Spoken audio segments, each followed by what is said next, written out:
What's up everyone, today I want to share one of the best Druid leveling builds for Diablo 4 Season 7, and it is a Storm Shred build. Now, there were lots of buffs in this season to Shred and Werewolf builds. On top of this, pets have been completely reworked, so pets are now called summons, and they inherit the abilities we have differently, which means they work a lot better. There's a ton of synergy with Storm and Werewolf skills, and now with Wolf's Reign, the aspect, whenever we cast Hurricane, it casts a smaller version on our wolves. I got to 60 with this in just a couple of hours, and then when you hit endgame, I've got no uniques, I've got no masterworking, and it's clearing Torment 1, it's clearing the pit, it's just flying. I mean, I've not even really got into making it into an endgame build, and it's just still working really well at early endgame. So this will easily carry you. I'll do an updated version once, you know, we clear really high levels of the pit, we get into like deep endgame, but this is going to be really good to get you going for the season. So let's get into it. First, I'm going to talk about how it works, how some of the mechanics work, and then we'll go over like the skill tree, the Paragon Board, all that sort of stuff. So let's get into it.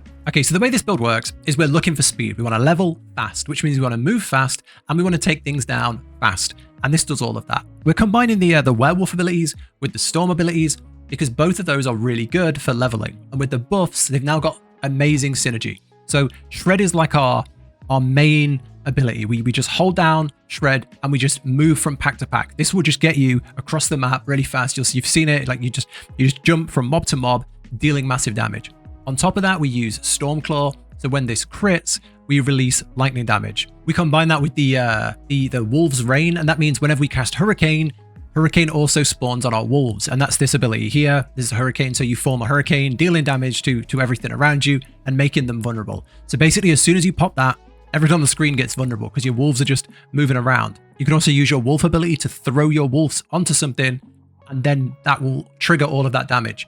And then there's a really good combo with that, with this thing here, the Storm Shifter's Dominion. So this aspect here, while Hurricane is active, gain +8 ranks in your shapeshifting skills, which if you look at Shred, is a shapeshifting skill. So we almost have like full uptime of Hurricane. It's up almost all the time in this build. And when it is up, all of our damage is increased. And, you know, that's before we pop our ultimate. As soon as you pop your ultimate, Cataclysm, that just brings in tons more lightning damage. And it's not super reliant on any one aspect. You know, the aspects are dropping a lot. There's a lot of loot dropping in Season 7 in these new events. But you don't need anything. If you're missing a certain thing, this build will still perform really well. So, yeah, that's the build. Let's get onto the skill tree now. Let's talk through the skill tree. So, starting from the top. Okay, so on the skill tree, I'm going to make myself a little bit smaller here. Okay, so first things first, we need a basic ability. I went with Storm Strike. If you prefer a different one, that's completely fine. We have to put 2 points into here, and this is how we build back our spirit if we run out. I like this one because you get a bit of damage reduction. You can take this as well to immobilize. Then you come onto your main ability, and of course we take Shred. This is where I would put my first, you know, big chunk of points. Shred, we get good mobility, we get good damage. You can see here on your, if you go down to here, you get increased attack speed and heals when you strike an enemy. And then you get down here, additional attacks also perform a dash. In addition, crit strike damage is increased. The reason that's so good is because as you see at the start, you're leaping across the map. You're leaping across the map to finish your Shred, which is giving you really good movement as you're moving through these new events. If you're moving through like anywhere you're leveling, you're getting across the map really, really fast, which is why I've always loved Shred in a leveling build. Okay, then in the passives, we want to be taking this here, 12% movement speed in werewolf form, which we're going to be in a lot because we have 2 werewolf abilities. We take this as well. Crit chance against close enemies increased by 6%. The reason we take that is because of our Stormclaw. So Stormclaw, crit strikes, release lightning damage. So we want to have as much crit as we can. So we take that. Okay, so we want to go 1 point into Heart of the Wild and then get 3 points in Wild Impulses. When your core skills cost more spirit, but deal 15% more damage. Core skill is Shred, so that's perfect for the build. Coming down into here, we've got this defensive cluster here. You want to put 1 point into there and then a few points into Vigilance for damage reduction. Then we go into Howl. Howl is an incredible skill for leveling for 2 reasons. One, it gives us a little heal, which is fine. But the other is whenever you defeat an enemy, your cooldown is reduced on Howl. And then you go into Innate Howl, also generates 20 spirit and gives you 25% damage increase. The reason that's so good is because as you're clearing these mobs, especially as you're leveling on the lower difficulties, mobs are going down really fast. This is coming off cooldown, and you can just keep jamming it to get your spirit back. And the more spirit you have, the more you can Shred, and the less you rely on your basic ability. This is really good when your gear's kind of funky, you don't really have really good spirit regen. This is a really good ability to have. Coming down into here, we put 1 point into wolves. Wolves, we don't really care about their damage so much, but they're the carriers of our hurricane. So they are really, really good for that. You want to put 1 point in there. You want to put this to increase damage. Then you go into here. When you crit, they gain attack speed. Then you want to go 3 points into clarity. After casting a companion skill, your next core skill has crit strike chance increased, which is our shred. Then you go into here, you deal increased damage while healthy and 9% increased damage above movement speed of 100%. Really, really good. Down into here, we have our next big ability, Hurricane. You want a 5 out of 5 this. Form a hurricane around you that deals damage. Then you go into here, enemies who are damaged are also slowed, which is a good crowd control. And then here, Hurricane has a 15% chance to make enemies vulnerable. Perfect. This ability was already pretty good, but the fact it now runs on our wolves as well is fantastic. You could probably make a really good build with this. Just go in like companions and lightning, maybe drop in shred and take in tornado. Just going all in on lightning would be really fun with this build too. But yeah, either way, this is going to be in a lot of builds, I think. Hurricane is fantastic. On the passive side, I 3 out of 3 Tempest to increase the duration of Hurricane by 15%. When you get into tempering, you can actually take a temper that increases Hurricane's duration, which on top of this means you have almost 100% uptime on temper, which is fantastic. 3 points in charged atmosphere. Every 8 seconds, a lightning bolt hits nearby enemies. You can put 1 point into each of these because they rely on lucky hit. We don't really have any lucky hit, so just 1 point in each just helps trigger those. Down here, we're going to put 1 point into neurotoxin to come down into these two, and venom and toxic claws. Envenom, you and your companions gain bonus crit damage on poisoned enemies. And then Toxic Claws, Shred gains an additional, so it's additive, 72% of their damage as poison damage. Now, the only reason we're doing this is there we're getting extra damage, which is great, and we're also poisoning. And then here, you gain extra crit damage against poison enemies. So it kind of like these two abilities themselves give you a massive damage buff regardless of whether you have poison anywhere else. Okay, down into the ultimate. We 5 out of 5 Cataclysm. This is massive damage and it goes for quite a long time. This really, really, really is fun. It's a fun button to press. You press it and everything just melts. Like as you're moving across the screen, things are just getting hit by lightning and drop before you get to them. Very high damage while leveling. You take this one for 4 seconds increased duration, and this one to make them vulnerable. Down here we go 3 points. You deal 15% increased damage, 8 seconds after using an ultimate. And then I put 3 points here, 12% increased damage from nature magic. Okay, and I believe nature magic counts as lightning. Yeah, so our hurricane is nature magic, so that works perfect. Then finally, you have your key passive. Now, I went for Lupin Ferocity. Every third werewolf skill crits. Werewolf crit strikes deal 75% increased damage. The reason that's so good is every third werewolf skill crits, and because with Stormclaw, every crit releases lightning. So regardless of what your crit rating is, you're getting a guaranteed lightning hit every 3 hits. And while leveling, you might have no crit percent. You might have terrible crit on your gear because you're just chucking on whatever you can find. It works really, really well. At endgame, we might be moving over to one of the storm abilities. But yeah, while leveling, this is fantastic. So yeah, that's the skill tree. There is tons of things you can change around here. Like I say, you could move some things over there. You could change the basic ability if you want, but this is how I've ran it. And I don't think I'd change anything. I think it's really good. I tried Lacerate, I tried loads of stuff, but this is how it worked the best. So yeah, that's a skill tree.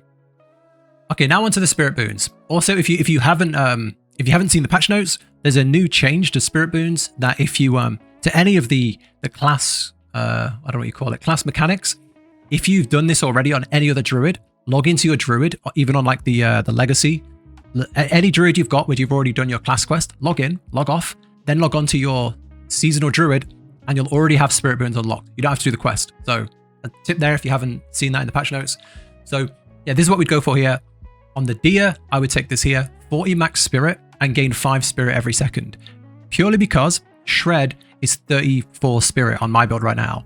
That's quite a lot. That's quite a lot of spirit and we don't have a lot of spirit generation and pressing your basic ability feels bad. There are things here that give you more damage, but this is better, I believe.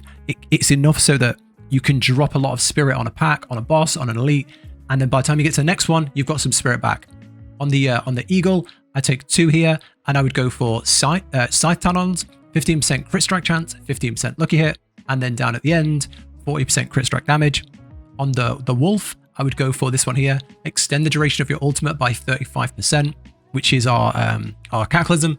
Like I say, this is just chaos amounts of damage. Really, really good to have it on for longer. And then on the snake, I would go for here. Lucky hit, nature magic skills have up to a 10% chance to reduce the cooldown of your ultimate by 2 seconds. There's like 2 phases. When you're just using shred, your damage is okay. When you're using hurricane and cataclysm, your damage is ramped up massively. So yeah, the 2 things you want to be doing in this is getting your hurricane to be up almost 100% and getting your cataclysm off cooldown faster. If you can get both of those, this build just wrecks. So yeah, I think that works really well. There's definitely other ones you can take to give you more consistent damage, but I have a lot more fun running it like this. So yeah, that's the Spirit Boons. Okay, now let's go over the gear and the aspects. I have got a full build guide for this, which I'll just show. This is the full guide. It's going to be out at the same time as the video. So this is going to have everything that we talk about here. It's going to have all of the gear. It's going to have recommended tempers, things like that. If you do want to take this further than just leveling to 60, which I've been doing, then this should really help out. Everything is on here. I'm also going through and listing other aspects that you can take if you don't find these ones. You know, if you're not lucky enough to get these drops while leveling, other things you can take, and certain legendaries that are worth equipping if you find them. So yeah, this is all going to be on here. But for now, I'm just going to show you in game because I have all of these equipped. This build isn't reliant on a single aspect. You know, if you don't find the weapon, if you don't find the neck, the build doesn't fall apart. The build is very strong and every single aspect just makes it stronger. So don't stress about the aspects too much. Loot is dropping like crazy in Season 7. So you should be fine getting a lot of these. So first up, let's go down there. Let's go top to bottom. Aspect of the Agile Wolf on the helmet. Shred gains a 4th dash and hits all surrounding enemies. Massive. On the chest piece, we go for Disobedience. You gain increased armor, which is really good because we don't really have any defensives other than Blood Howl, which just gives us a life regen. We're using all Werewolf. So, you know, Werebear is kind of the defensive side. We're not really touching on that, so this is nice to have. On the gloves, Werewolf skills function as Storm skills. The reason that's so good is because we have like Shred and we have Howl, which are Werewolf abilities. That means they're now also Storm abilities. So wherever we're increasing the damage of our Storm abilities, our Werewolf abilities are increasing damage as well. Then we go into the legs. Vigorous, damage reduction while shapeshifted. Perfect. We're shapeshifting all the time. Down to our boots. Casting a companion skill grants you movement speed, which is our Wolves ability. We cast this like every 10 seconds. Really nice. The main event on our weapon, we go for Storm Claw. This is huge. Crit strikes with Shred deal up to 160% of the damage as lightning damage to the surrounding targets. So that's how we get really good AoE while leveling. This would be something I'd definitely be going for on a 2-hander because on a 2-hander you get a damage boost. On the neck, I would be going for this, the Storm Shifter. While Hurricane is active, gain +8 ranks to your shapeshifting skills, which is just incredible because that, you know, our Shred, you put 8 ranks on Shred and the damage just goes so high. That's how we're just able to tear through things at much higher level than we probably should be able to. On the rings, I went for the Blood Beast. Shred deals more damage and has a chance to land an additional strike up to 4 times. And then finally, the Wolves Rain. Casting Hurricane spawns a Hurricane on your Wolves for 8 seconds, and the Hurricane deals damage for each active Wolf. So this is the build as I've got it. There's definitely tweaks you can change here. There's definitely things that you could move around, different aspects you can try. And I was even thinking of like other different leveling builds for this, but this just did it all. That I just kept making changes and they just kept working, and this just flew to 60. So I hope you like it as it is. I'm also going to talk about tempering, but I will say, while leveling, don't stress about tempering too much. As you get into like 40s to 50s, maybe you want to start tempering your gear.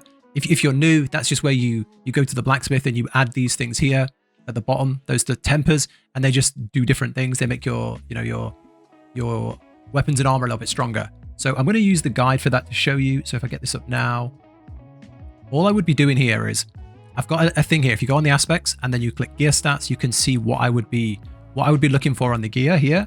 And then the tempers you want to be looking for are these ones here at the bottom. So the main things you want to be tempering is here.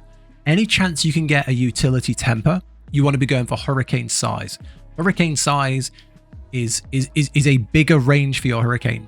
On top of that, you want to be going for Hurricane Duration. When you have Hurricane Duration in like 2 or 3 spots, you can see here you can get it in 3 places. and then you have Hurricane Size, we basically have permanent uptime of Hurricane, or as close to permanent as we can get. And that just means your damage ramps significantly. As well as that, you want to be going for things like Storm damage, because Storm damage covers Storm and Werewolf in this build now.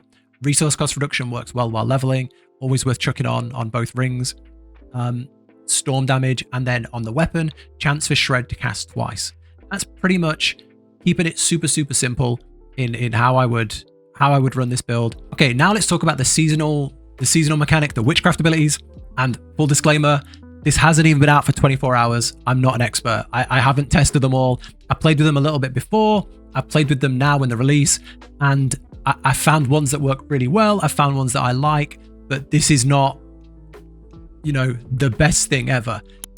I'm gonna make a full endgame build for this, and I'm gonna test everything, find a really good synergy with, like, you know, ones where you have multiple of these do this, multiple of these work well with this, things like that. But while leveling, if you haven't even started playing this season, you don't unlock them all straight away. At the start, you only have access to like 4, and then you get like 3 more. So while leveling, you just want to add 1 in as you play. And this is kind of what I added in, and what I found was really nice to level with. So the main one I went with was Doom Orb. I tried the cycle, which was pretty good, but Doom Orb did a lot more in terms of leveling speed. This is where an orb spins around you and deals loads of damage. Then we go for Lifelink. You link yourself with 3 surrounding enemies. When you take damage, you deal it back. The reason that's so good is because we don't really have much defenses. So we kind of play this game where we take a lot of damage and then we heal with Howl. So we don't really have the big defenses, the armor, the barriers. So we take damage, we heal it off in small amounts. So this actually worked really well. The second one we go for is Aura of Siphoning. You deal poison damage around you. That works well because of the it's failing me now, but there's a passive ability which triggers when we damage poisoned enemies. It's Envenom. You and your companions deal 30% bonus crit strike damage against poisoned enemies. Okay, and on top of that, you heal through that as well. Okay, then we go for Grow. After casting an ultimate, your minions and companions are empowered with dark magic growing in size and dealing extra damage. This is really cool. Just a really nice one. You know, we have the wolves. They deal extra damage. Fantastic. Looks cool as well. Hex of Flames has a chance to cast Hex of Flames, which deals fire damage. And then finally, Soul Harvest. Whenever you use a cooldown, you gain primary core stat per surrounding enemy. While there are surrounding enemies, it's infinite duration. That's a cool mechanic if you get it to level 9. Basically, it's just resource regeneration. This is kind of just all offensive with resource generation and life leech. There's a lot of other things we can do here.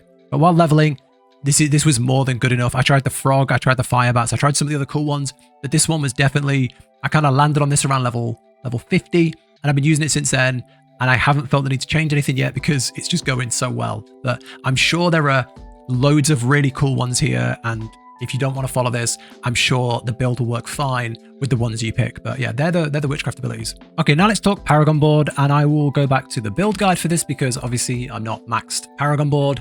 I've put together, this is a leveling guide, so I don't want to give you a full end game build, but I've tried to put together like a 200 point Paragon Board, which should carry you quite far. I'm going to max size this. Right, so here's how I would be leveling with this. So on the first board, we want to do the standard here. We go up the right side, we grab the cluster, we come down and we grab the left cluster. This is what I do in pretty much every build. In the middle node here, we would go for Werewolf. Everything purchased nearby, you gain increased damage in Werewolf form and you gain damage reduction in Werewolf form. We do not have any innate defensives, so this is fantastic to get in as soon as we hit 60. 15% damage reduction on top of the aspects we have is more than enough. Then get all the things around it to trigger it, because the more we have, the more damage we deal. So I'm at 100 willpower here. Okay, and then make your way out. I grab both of these because they're usually quite good, and then head straight out into the Lust for Carnage board. I would twist this so that the legendary node is on your left and we go there first, and then the glyph is on your right.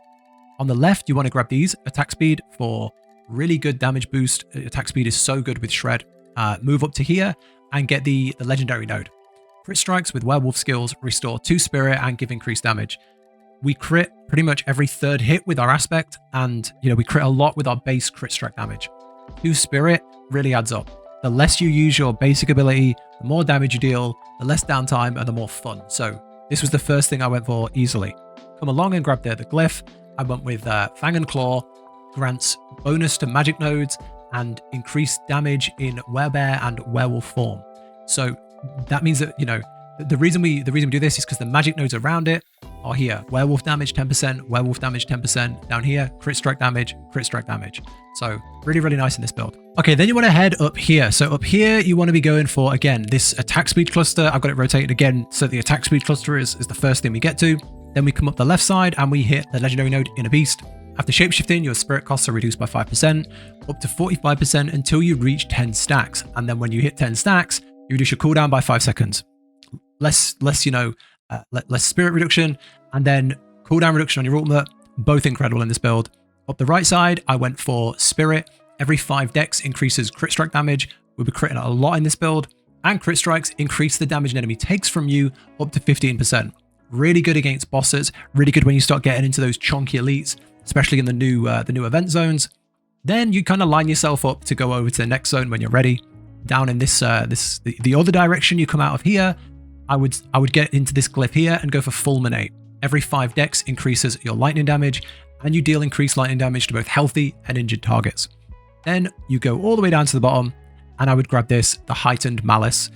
While a poisoned enemy is nearby, you deal 35% damage plus an additional 5% for each poisoned enemy. And we have kind of like 3 or 4 sources of dealing poison damage. So even though our poison damage is low, having them poisoned gives us a lot of benefits. So yeah, that's kind of how I would start this. I'd go Werewolf, Fang and Claw, Spirit, and Fulminate as your nodes, and then as your glyphs, and then I would go for Heightened Malice, Lust for Carnage, and Inner Beast as your boards. We're done. That's it. Leveling build, there's a lot more than what you just need for a leveling build. You'll get to 60 in a few hours with this build, 3 hours maybe, but I didn't just want to give you something that takes you to 60 and then just drops you off. You can easily get into tier 2. I reckon I can get into tier 3 or 4 with this, with a few small changes. The right gear, masterworking. I really want to see how far this goes. Hopefully this is enough to get you quite far. Full endgame build coming, so if you want to see that, do subscribe. Thank you for watching. There's other small things here, like the gem slots and stuff. That's all on the site if you need it, on the build guide. Have a look. Yeah, it's all here if you need it. It's all going to go live at the same time, so yeah. Thank you so much for watching. Take care, and I'll catch you on the next one.